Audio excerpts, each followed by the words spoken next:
You never think it's ever going to happen to you or someone you know or care about. A Jefferson, Oregon teen is killed and 2 others hurt during what police call a joyriding crash. Welcome to KOIN 6 News at 11. I'm Ken BODDIE. 19-year-old Nicholas Jolly died when he crashed a Honda Civic into a power pole on Valley View Road near Jefferson, Oregon.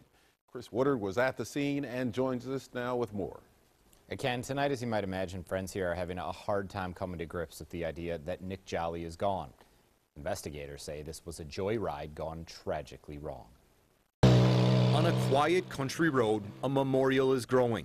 Tonight, the flowers, photos, and balloons are still surrounded by debris from a crash so severe it split this Honda Civic in half, the front of the car landing 100 feet from the rear. There's times where it's just, it hits, and then, you know, you're thinking of all the good times, and so you're happy, and it just depends. NATHANIEL ECKEL says the driver, 19-year-old Nick Jolly, was his best friend, the best man at his wedding. You never think it's ever going to happen to you or someone you know or care about. Jolly died in the crash. Friends feel like they've lost a part of their family. Nick was a great guy. He was always happy, always the guy you'd look for in the crowd. He was a fun person to be around.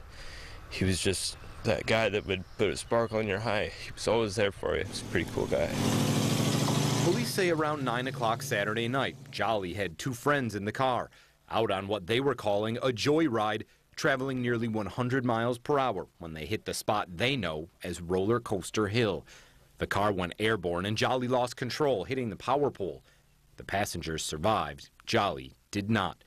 Friends at the scene did not want to talk about the crash tonight, but 19-year-old Juan Barrera, who was in the car and is still hospitalized, released a statement saying in part, "I am sorry this happened.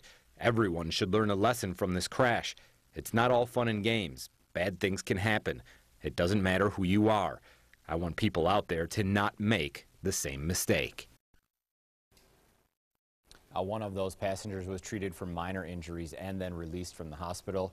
And Barrera, as we said, is still hospitalized tonight. Investigators say that his injuries are serious. Ken?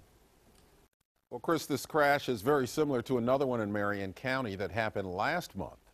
On May 2nd, 16-year-old Joshua Martinson was hill hopping with friends on Valentine Road when he lost control and crashed. His body was impaled by a chain-link fence. Despite those injuries, though, he and his 3 friends survived the crash, and they are out of the hospital now.